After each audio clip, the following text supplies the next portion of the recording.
Howdy folks, it's Sonelias, and what I'd like to do in this particular recording, I'd like to take you through the key changes that have actually occurred within the patch of Stellaris that they have nicknamed Clarke.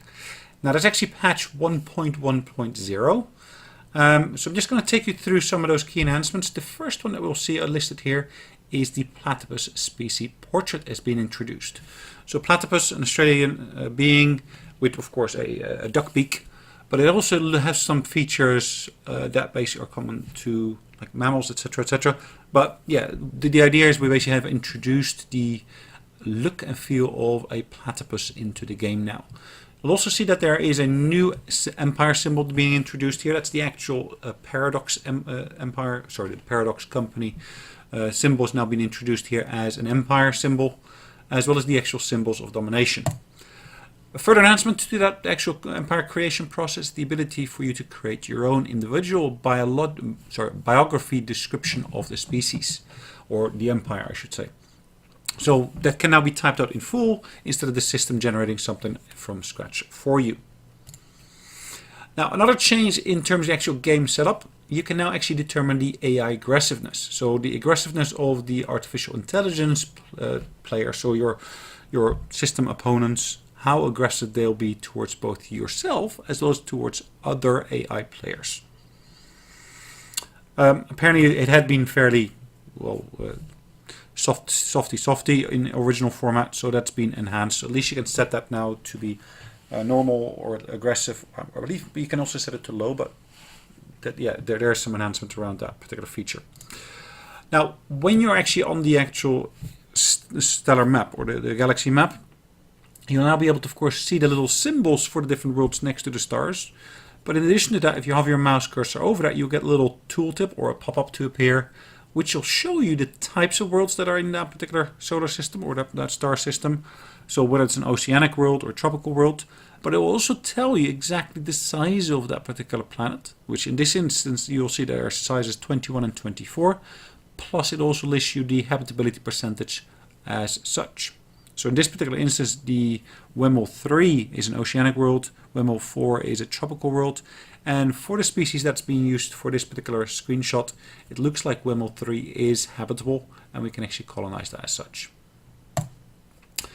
Another enhancement on the actual map itself, so on the right side, in that little panel on the right side, you'll be able to see all your sectors. In addition to being able to see them, you'll also be able to customize them or increase them in size. So if you look on the far right side there is a little cog icon. Let's see if I get my mouse cursor over the top of that. By clicking on that icon, you can actually allocate additional planets towards that sector by using the little pluses next to the actual star systems to allocate them towards the sector. There's another announcement here that we'll basically see is in terms of the actual diplomatic notification that you'll be getting. Instead of only getting the basic text like you used to have in version 1.03 and earlier, it's now been enhanced to show you the individual empire symbols, but also give you the description of their name plus the actual type of empires that they are. So whether they are a transcendent empire or anything else, that will be listed on there. For the change, a key one that I actually have been asking for in a couple of my replays or let's plays earlier is the ability to get more information on the end of combat interface itself. Now in the original format you could only see the total damage dealt to hull, armor or shields. You couldn't actually see how many of your vessels had been lost in the combat. Now with this particular patch, the Clarke patch, you will now be able to see those numbers listed here. So not only can you see the numbers, you'll also be able to see the admirals that were involved in the battle. But at least being able to see the numbers of ships lost gives you the comfort of being able to say, well, actually I need to build so many extra ships of this particular class, whether they're corvettes, destroyers or anything else. There have been a few other enhancements. So think, for example, of technology cost is now increased not only by the number of the population or the size of the population, it's also now increased by the number of planets that you actually own. So what do I mean by that? Well, if you look at the earlier versions, that was only based upon the population. They've now done it by the number of planets, but they've also changed the way it's calculated. So you still get a penalty, of course, for the population, but that penalty is lower. All right, that's pretty much all. Actually, I forgot the first point here. So the sectors will now create space stations. Prior to this particular patch, I hadn't actually noticed any of my sectors creating space stations.